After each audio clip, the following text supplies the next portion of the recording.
Welcome back to Reliving the War, soldiers. We're now in December 2000 as Raw comes from East Rutherford, New Jersey, while Nitro comes from Lincoln, Nebraska. On SmackDown this past week, Mick Foley made a huge announcement. There's going to be a Hell in a Cell match at Armageddon for the WWF title, and it's going to feature 6 guys. Champion Kurt Angle, Rikishi, Triple H, The Rock, Steve Austin, and The Undertaker. That's quite the lineup for our final WWF pay-per-view main event of 2000, and I will be looking at Armageddon this week as usual. Also on SmackDown, Triple H and Stephanie McMahon celebrated their 1-year wedding anniversary. The two got word from Harvey Whippleman that Steve Austin was on his way to the party, and the game decided to organise a little ambush for the Rattlesnake. He turned the lights off as he opened the door. He went to work on who he thought was Stone Cold, but Austin was outside the door the whole time, and it turned out Triple H actually attacked his father-in-law, Vincent Kennedy McMahon. My. On Nitro, the show opens up with Slopknot Jeff Jarrett breaking a guitar. Innovative stuff right here on TNT. And Mike Sanders delivered a promo script to Oklahoma, a script that worried Ferrara quite a bit, but Mike ensured the little fat bastard that he'll have backup tonight should anything happen. So Nitro kicks off with an Oklahoma promo while Raw presents The Undertaker vs Rikishi. Both shows are very promo heavy tonight, guys. The WWF's just as bad as WCW this week when it comes to backstage promos and what have you. So we'll be focusing on the shenanigans this week more so than the in-ring action.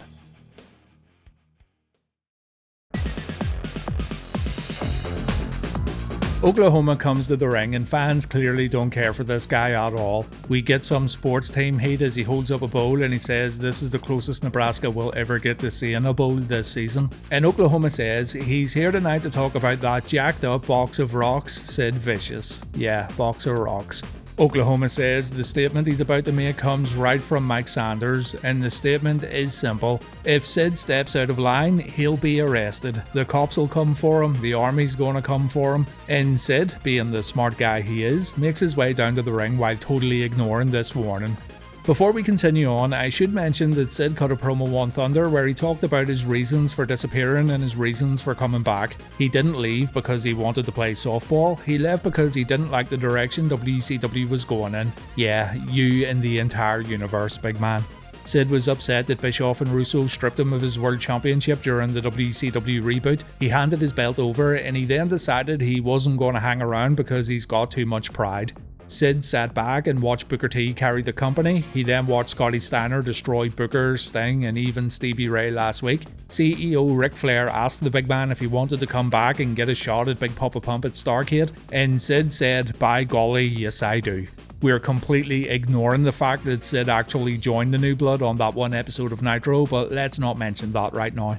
Anyway, back to Nitro, and Oklahoma gets chokeslammed straight to hell. Mike Sanders sends the boys in blue down to arrest Sid, and the big man gets put in handcuffs for being a very bad boy. Sid then gets put in a cop car and he leaves Nitro, meaning he'll most definitely be back at some point tonight. And backstage, Scotty Steiner freaks out when he hears that Sid got locked up. Mike Sanders is putting the blame on Ric Flair. Big Poppa Pump sends a message to both Mike and the Nature Boy. No one's safe tonight from the big bad booty daddy if Sid doesn't get back to the arena. Scotty Steiner wants a fight. Ric Flair meets up with Mike Sanders and he tells him to get Sid out of jail ASAP. Steiner's gonna go crazy tonight and WCW needs Sid Vicious. On Raw, The Undertaker and Rikishi had a back and forth match with the crowd popping for everything The Undertaker did. Taker set Rikishi up for old school, Kurt Angle appeared on the apron, Taker got distracted and this allowed Rikishi to go on offense for a bit. When Undertaker got the chance, he went out of the ring to attack Angle, and back in the ring, Rikishi takes a running DDT before Taker signals for the chokeslam. Angle gets on the apron, Taker has to release the chokeslam in order to take out the WWF champion, and this results in Undertaker doing the JOB. 2 standing sidekicks, a leg drop and a bonsai drop from Big Rikishi, and the American Badass loses this Raw opening match. He also gets assaulted by Angle after the bell as our WWF champion shows a real lack of integrity. Michael Cole wants to know what Mick Foley thinks about Angle continuing to interfere in matches, but Deborah reveals that Mick isn't here yet. He's stuck in traffic after attending a book signing. The Hardy Boys took on the Right to Censor in a tag team title match, and just when the Hardys had the match won, the Dudleys showed up wearing white shirts and black ties. It looks like Bubba Ray and Devon have joined the RTC, and this greatly confuses Matt and Jeff, so much so that they and the referee get distracted and the Right to Censor pick up a win on Raw. Road Dogg and K-Kwik weren't happy that the Hardys got this title opportunity. The boys think they should have been next in line for a title match, and so does Edge and Christian. The two teams share words, and Deborah tells them to calm down because later tonight they'll compete in a tag team match with the winners presumably becoming #1 contenders. The Hardys, meanwhile, are getting over their loss when Dean Malenko shows up with the most pathetic bunch of flowers I've ever seen. Dean gives the flowers to Lita. He wants a date, and he says Lita would probably really like him if she just gives Stinko Malenko a chance. Lita hits Dean with the expensive bouquet that I'm guessing he picked himself from the nearby swamp, and Dino Machino gets kicked out of the locker room. That's gratitude for you. Triple H and Rikishi, meanwhile, are coming up with a game plan for Armageddon. Both men want to be WWF champion, but Hunter and Kish need to play it smart. Hunter suggests forming an alliance inside Hell in a Cell, and Rikishi says, yeah, no sweat, Game Boy. Triple H, though, should maybe be a bit more concerned about Vince McMahon showing up later tonight. It's Chris Benoit versus Hardcore Holly next on Raw. Chavo Guerrero Jr. takes on Kwee in our next Nitro match, and yes, Chavo's now being billed as his regular name and not Lieutenant Loco. He and General Reaction had a misunderstanding on Thunder, and it looks like Chavo could be done with the MIA. Chavo worked heel in this match, and so Angry Allen made an appearance. This didn't stop Chavo from continuing to use underhanded tactics in order to get back in the driver's seat, and at one point it looked like he was going to smack Paisley with a chair. Fortunately, this didn't happen, and Chavo was also unable to use the chair on Kwee, but in the end he still won after performing a brainbuster. To give you a bit more context on why Chavo left the MIA, on Thunder, General Reaction ran Tori Wilson into the corner, and afterwards Chavo tried to kick her out of the ring. Reaction wanted Guerrero to stop. Chavo thought the General had gone soft, which is funny because, you know, UG Reaction. But on Nitro, the General explains what happened to Tori was an accident and Chavito went way too far. This isn't really all that important to the General tonight though, because he announces he's going to face Scott Steiner tonight in the main event, and the WCW Championship will be up for grabs. So I'd say we've sunk below rock bottom and we're now firmly deep inside the dirty asshole of hell itself. General Reaction in the main event of Nitro, guys. Chris Benoit announces on Raw that he's facing Billy Gunn at Armageddon for the IC Championship. Chris makes fun of Billy's new name, The One, and he doesn't need to make fun of his Raw opponent's name because it speaks for itself. So here comes hardcore, metalcore, bombastic, butt plug, Sparky, Bob, Bastard, SpongeBob, Bubble Bobble, Buddy Holly, and he's gonna cut a brief promo. Billy Gunn may call himself The One, but Benoit's going to be the one looking up at the lights in our next match because Benoit is, and I quote, a technical moron. Holly also says, "How do you like me now?" which would go on to serve as his new catchphrase. It only took him 5 years to come up with that one. Benoit pretty much took a beating in the early going. Holly used the plate on his arm to knock Chris out for a moment, so we're getting some Lex Luger vibes from Hardcore tonight. The total package, Bastard Holly. Holly also delivered his dropkick, which he sometimes wins matches with, but the technical moron applied the crippler crossface, and this one was over at the 2.5 minute mark. How do you like me now, eh Bob? The lesson here is don't talk out your ass if you can't back it up. Stupid Hardcore Holly.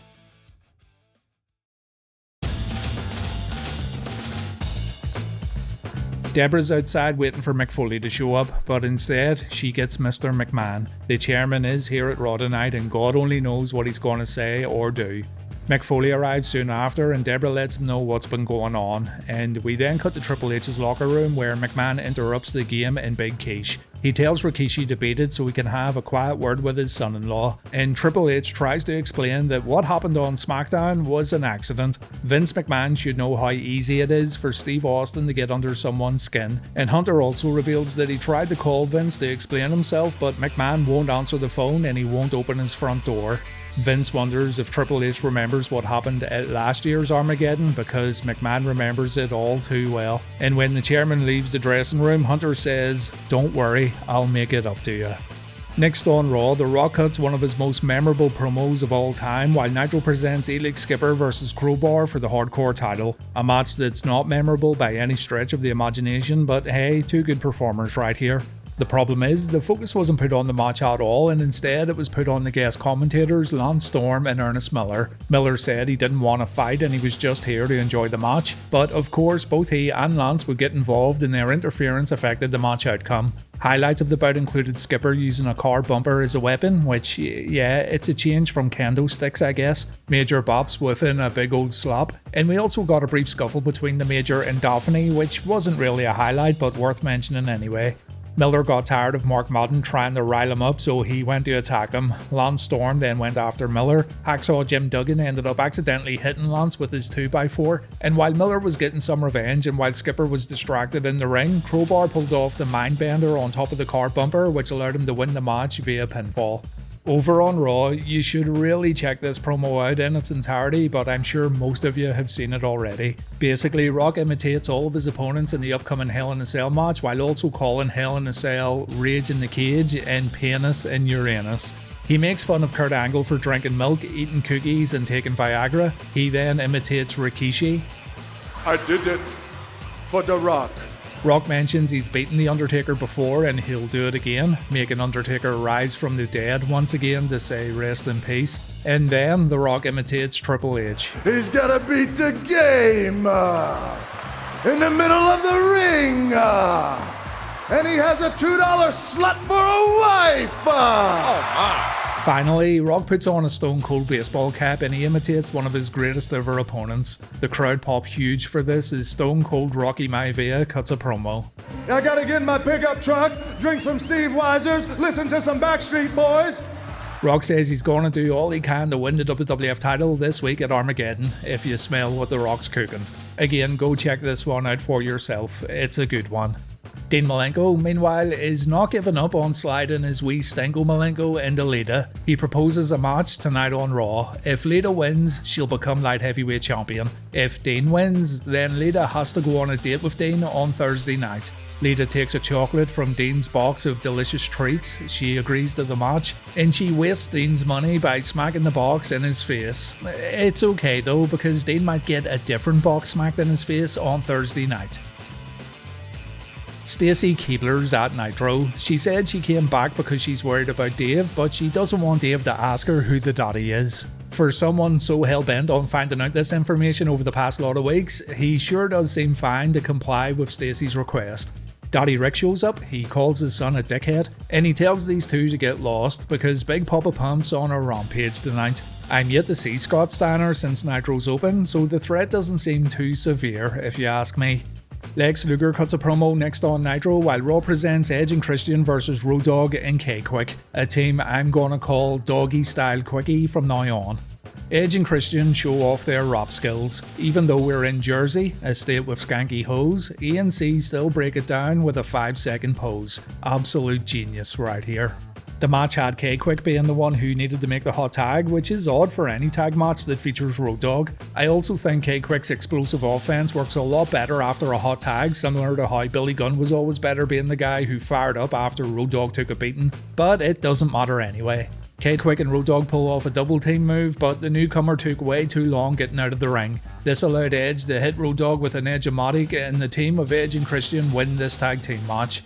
Again, just over 2.5 minutes here. I said earlier that both shows are very promo heavy this week, so don't think I'm just rushing through the matchups. We'll have plenty of time to talk about ring action in the Armageddon video.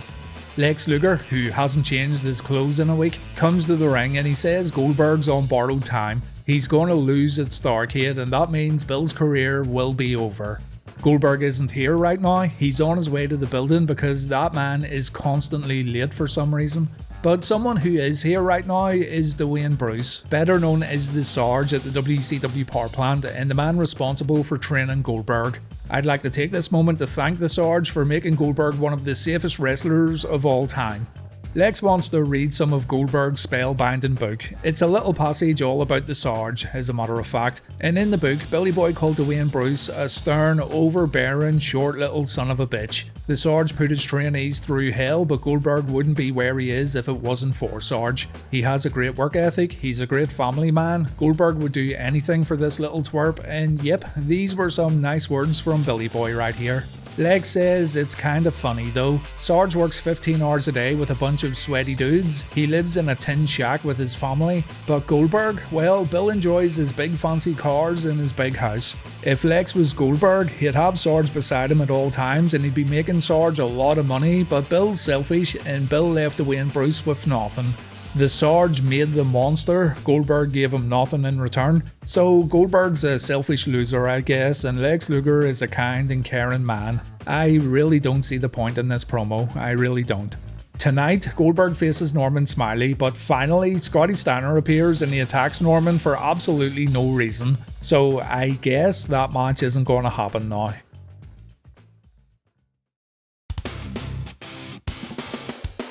When Mick Foley heard that Kurt Angle interfered in The Undertaker's match, he decided to book the WWF champion in a title defense. So Angle's going to take on the Ayatollah of Rock and Rolla, Chris Jericho, next on Raw, while Nitro presents 3 Count versus the Insiders. Before the Nitro match, Ric Flair told Fit Finlay and Arn Anderson to get wrestlers immediately out of the building once their matches are done. Scott Steiner's still going mad because he attacked Norman Smiley, so everyone's lives are currently at risk.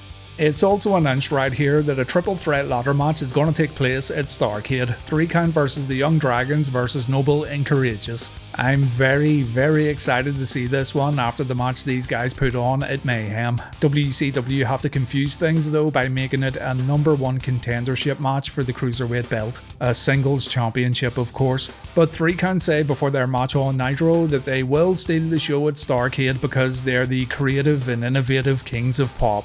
Out comes the tag team champions, their great ovation. The match gets immediately underway with some corner offense Kevin style, and Kev has to stop what he's doing and acknowledge the fact that the whole arena is currently chanting "We Want Hall." It's the loudest chant of the night by far. Shannon Moore takes a big bail and he almost broke his neck in the process. The Perfect Event are then seen backstage and Sanders says he's about to set it off, whatever that means. In comes DDP for a clothesline on Sugar Shane, and this gets followed up with a pancake. Luckily, Shannon Moore makes the save with a leg drop. Paige gets in a little trouble while 3 Count begin tagging in and out. The break comes after a back elbow, Big Sexy comes in to clean house, and our match ends with a jackknife powerbomb to Shannon and a super diamond cutter to Shane Helms. An easy win for the Insiders tonight, and just like last week, the crowd loves seeing these two in action. Out comes Sanders in the Perfect Event. Mike recalls DDP saying that the Vegas connection sucked last week, but he didn't hear DDP talking about Nash and Page's wrestling ability while making that statement. Har har.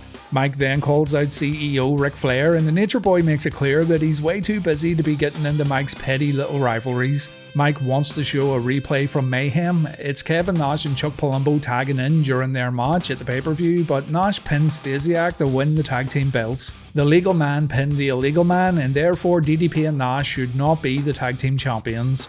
Rick says this conversation should have really happened backstage, but he has to do what he has to do. Those tag belts need to be handed over to Mike Sanders, but Rick says he'll give the Insiders something special in return. DDP does protest, but Rick says this is for the integrity of WCW and the integrity of the tag team belts. So the straps get put on the mat and Rick tells the commissioner to get in the ring and retrieve the championships.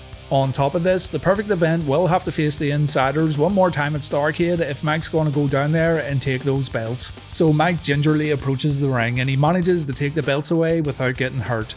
Paige tells the Perfect Event to shine the belts up for the Insiders because the Perfect Event are SOL, and that means they'll feel the bang. That's FTB, but anyways, this is a real crappy way for DDP and Nash to drop the belts, isn't it? It's just a crap reason for the Insiders to win the titles back at Starrcade 2000. Before his match on Raw, Kurt Angle went to Triple H's locker room and Angle thought of a brilliant idea. Get this. He, Triple H and Rikishi should form an alliance for the upcoming Hell in a Cell match at Armageddon. What a genius. Kurt says the alliance needs to begin tonight. Kurt's got a title defense and, you know, he could use some help. And Triple H says, okay, he and Rikishi are going to think about it. Angle leaves the room. Hunter smiles at Rikishi, so I guess Angle won't be getting any help when he faces Y2J. Angle goes to the ring and he complains about getting no time to prepare for this match, and Jericho decided to give Kurt no time to cut a promo either as the challenger interrupts the champion with his entrance. If Chris can win this match, it'll be he who enters Hell in a Cell as champion this week, and he starts off with a springboard dropkick before the two briefly fight on the outside. In the ring, Kurt pulls off his overhead belly to belly, he brings it to Chris in the corner, he then delivers a suplex, but all this pales in comparison to his deadly Olympic chinlock. Somehow Chris gets out, but he takes a back elbow and a German suplex. The match remains pretty one-sided as Kurt performs another overhead belly to belly when Chris misses a double axe handle, and oh my goodness, chinlock number 2 from Kurt Angle, the spirit of the British Bulldog lives on. Chris gets out with a jawbreaker, he then performs an enziguri, Chris fires up with a clothesline and a missile dropkick, but he can't put Angle away for the 3 count. The referee takes a bump just before Chris performs a lion salt, and so it takes second referee Teddy Long way too long to get to the ring, and Chris misses a great opportunity to become WWF champion. He tries one more time by applying the walls of Jericho. Angle's just about to submit, but Kane pulls Teddy out of the ring, and that's the end of our match. Jericho tries to fight Kane off, and this in turn wipes out the second referee, and Angle delivers a low blow and the Olympic slam while Earl Hebner begins to wake up.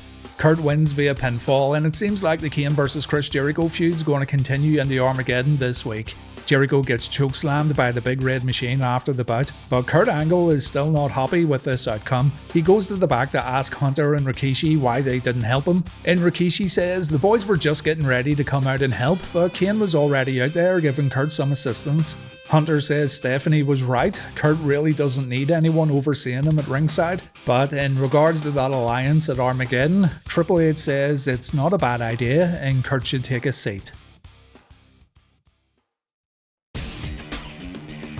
Tons of backstage and in-ring bollocks next on Nitro. On Raw, we've got the one Billy Gunn taking on Val Venis. Right, so Shane Douglas says he's going to make General Rection suffer. The General hurt Tori Wilson, and therefore Shane's going to hurt the General every single night of his life, right up until Starrcade. This kinda telegraphs the outcome of Steiner vs Rection tonight, but then again, no one thought General Rection was actually going to win and become champion. The General, meanwhile, caught Chavo Guerrero and Corporal Cajun having a discussion. We can't hear what Chavo said, but we assume he's talking crap about the MIA and the Corporal might be listening. Rection tells his MIA teammate to hurry up, there's some serious preparation work needing to be done for the main event, and Cajun eventually leaves his conversation and he joins the MIA. Bam Bam Bigelow popped out of an ambulance and he attacked Mike Awesome. Bam Bam said, "I'll see ya at Starrcade," after taking Awesome out. So that's another match we've got booked for WCW's biggest show of the year. Cautious optimism around this one, guys. Earlier on, Chronic got a phone call, the boys got some mercenary work, and it turned out the two Bryans were paid to attack Reno. Naturally, fans think it was Big Vito who paid for this beatdown, but Vito actually came out to stop the beatdown. Marie also came down afterwards to check on Reno, and get this, somewhere along this storyline, it was actually revealed that Vito and Reno were brothers. This must have happened on Thunder because, as mentioned last week, most of this story played out on WCW's Wednesday night show, and I honestly don't know nor care about when this was revealed.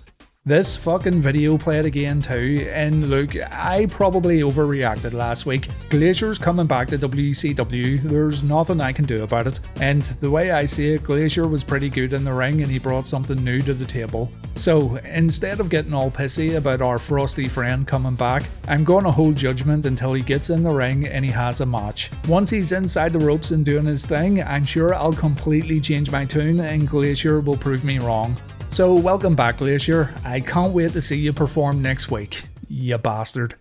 Poor Daphne wanted to get back together with Crowbar after she brought him to the ring earlier on, but Mr. Bar got himself a few Nitro girls to take him home tonight. Some guys have all the luck, eh? So Daphne's left all alone to hiss at some random crew member, and she's gonna hang around Nitro tonight and do nothing. Ric Flair wants a meeting with the WCW security team. He can't get Sid out of jail, and that means there's no one to stop Scotty Steiner. Big Poppa Pump's already destroyed Norman Smiley, and he's also...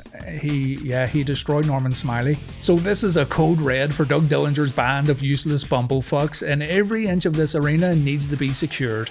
In typical WCW fashion, a cameraman knows exactly where Scotty Steiner is, and, well, he's in his dressing room, just preparing for his match like a good little boy. He says Sid better show up or Scott's going to come after Ric Flair, so one way or another, Big Poppa Pump's going to wreck someone on Nitro tonight.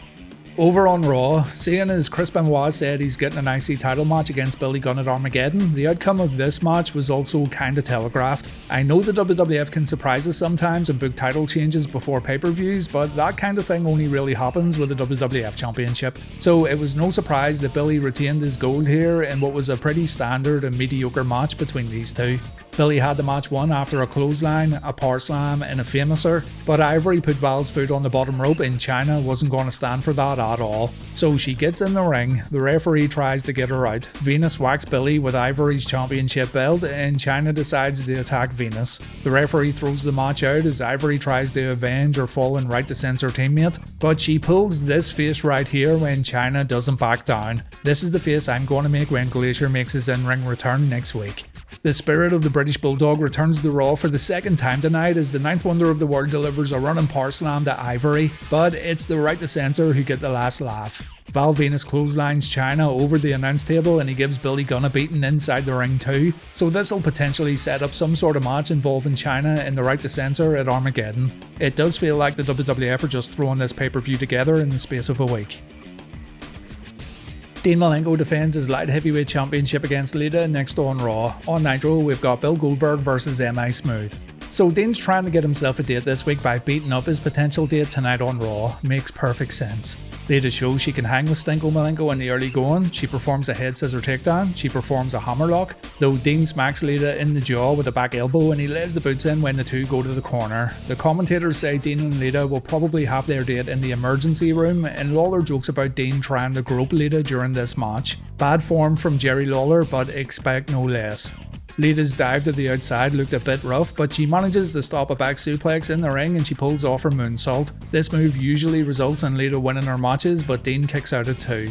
Lita then tries a diving Hurricane Rana, but Dean counters with a powerbomb. This leads to Dean applying the Texas Cloverleaf, and Dean wins himself a date with a woman he just kicked the shit out of. I'm sure the date will go really, really well. Lita gives Dean a back elbow and a slap before leaving the ring, but it looks like that horn dog Stinko Malenko actually liked it. What a creep. On Nitro, Norman Smiley can't compete against Goldberg, so M.I. Smooth came out to take his place. It really doesn't matter who faces Goldberg these days because the result's always going to be the same. Smooth tries a few punches, they simply do not work. He does manage a back elbow when Goldberg rushes at him in the corner, but Smooth runs right into a big boot. Spear, jackhammer, 1, 2, 3. And Billy Boy celebrates with his excellent and highly revered trainer before Nitro moves on. Mr. McMahon took the time to meet up with 3 individuals, Steve Austin, The Rock and The Undertaker. McMahon made it clear in all these meetings that these guys should not compete inside Hell in a Cell, and all for varying reasons. First, Steve Austin is McMahon's biggest investment and he doesn't want Stone Cold to get hurt. Austin's never been inside Hell in a Cell before and Austin has no idea what he's in for. The Rock has his entire career ahead of him and therefore Rock should tell Mick Foley to go to hell. The Great One does not need to cut his time in the ring short by competing in this match. And as for The Undertaker, well, Vince decided to mess around on Taker's bike before telling the American Badass that he, of all people, should know what happens to folks when they step inside Hell in a Cell. It's nothing but a bad idea. Taker showed his appreciation towards Vince by spitting his stinky chewing tobacco on the chairman's expensive jacket, so I guess we all know where The Undertaker stands. Crash Holly won the European Championship at WWF Rebellion last Saturday in Sheffield, England. This, of course, makes William Regal very unhappy. So these two are going to have a rematch next on Raw while Nitro presents Jeff Jarrett versus Konnan. Let's go Double J. Regal stands before us, a man besmirched. Regal's family and friends were humiliated when Regal lost his championship in his home country, so Willie wants Crash and Molly to come down to the ring and let's have a fight. Regal performs a back elbow and a few uppercuts straight from Europe. Crash comes back with a jumping clothesline before getting dumped out of the ring. Regal's not playing around tonight as he messes Crash up on the outside, and back in the ring it's an elbow drop and a back suplex from the former champion. Crash goes for a jumping back elbow, but Regal saw it coming. What Regal doesn't see coming is a Hurricane Rana followed by a missile dropkick. Still, this isn't enough for Crash to pick up a victory, and this one ends with Crash getting slammed to the mat face first, and William applies the Regal stretch for a submission. It really looked like Crash wasn't in Regal's league at all here, but at least he could say he held the European title for a little while.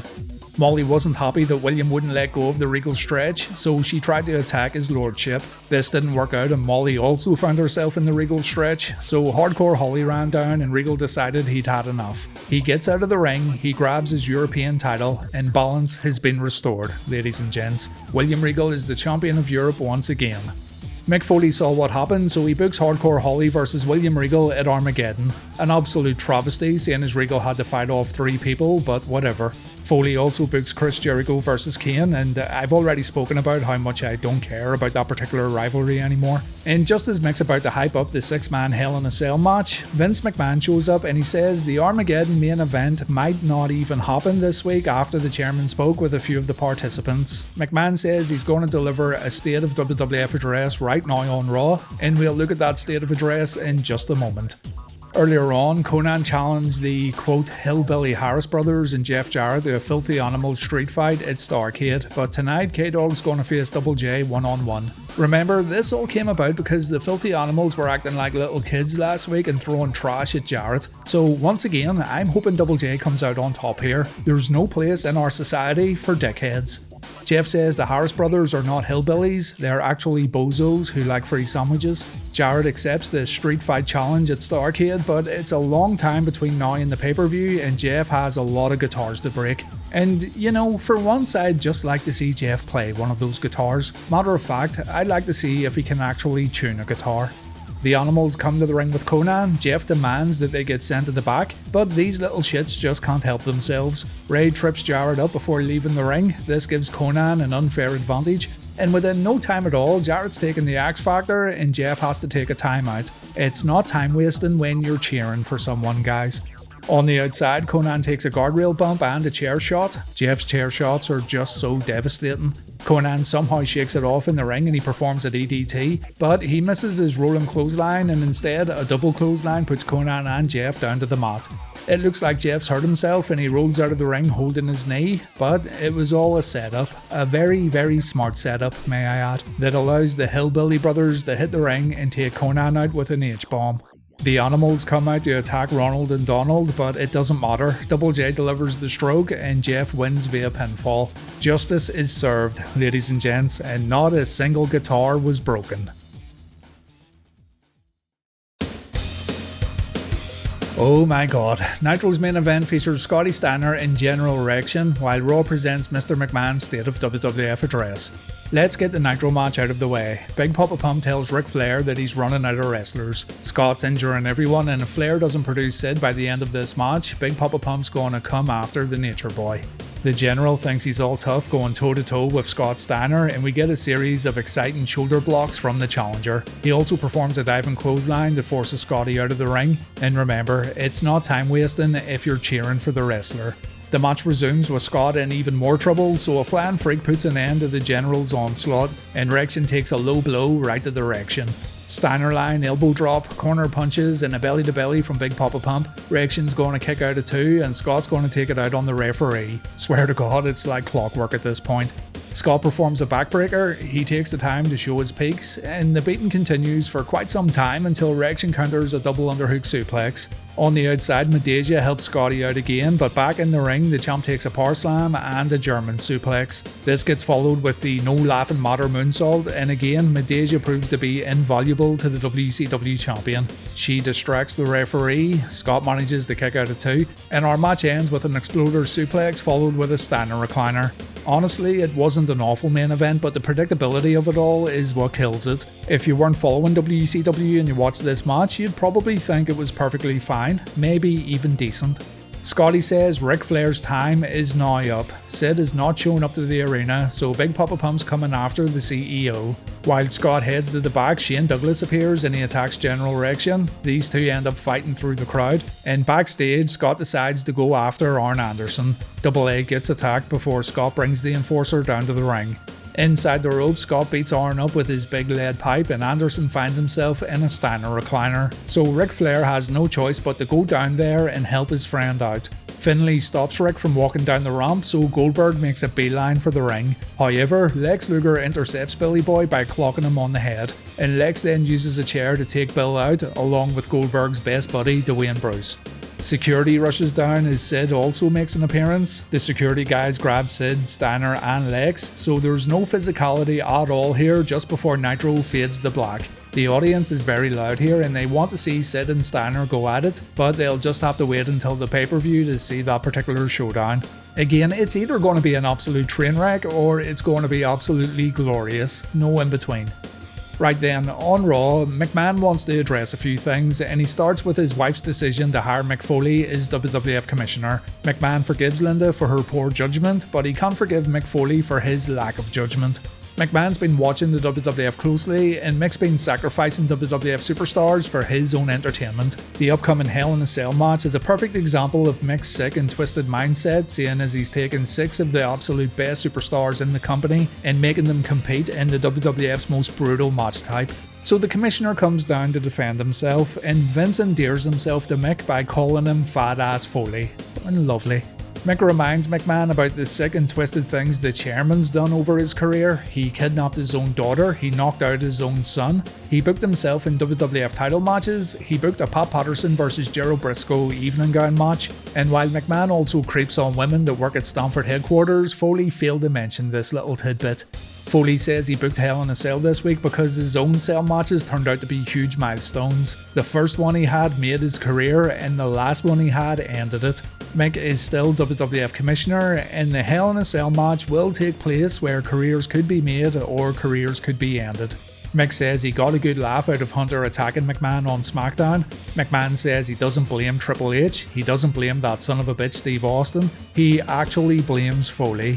Before Vince can speak anymore, Stone Cold makes his way down to the ring and McMahon's now in a whole lot of trouble.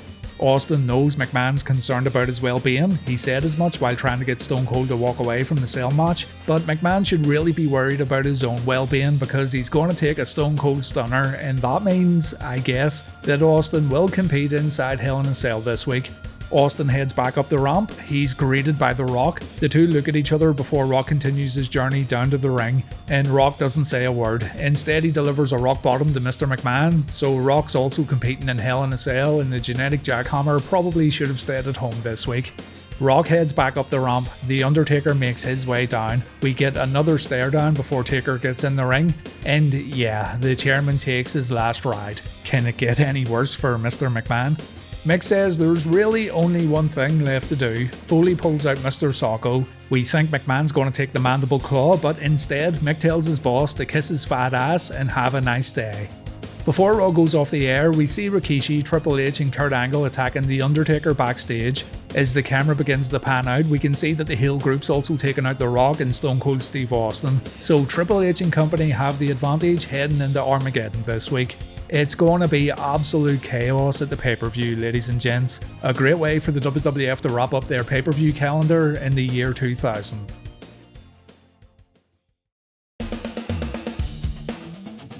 Raw wins Reliving the War this week. I mentioned that the WWF were seemingly throwing their next pay-per-view together in the space of a week, but that doesn't mean this show wasn't good. It was all centered around the Hell in a Cell mainly, and seeing as the Cell match is supposed to be a big deal, it makes perfect sense for the WWF to push it like crazy.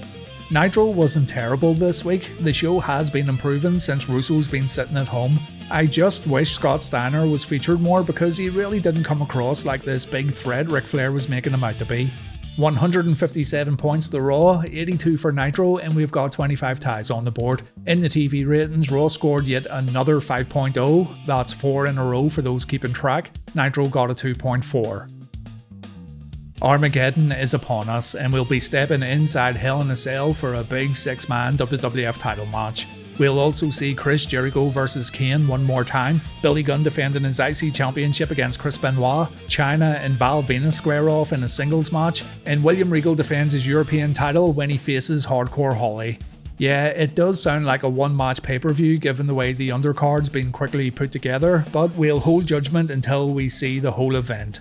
I'll see you on Sunday, soldier. Thank you very much for watching, and please take care.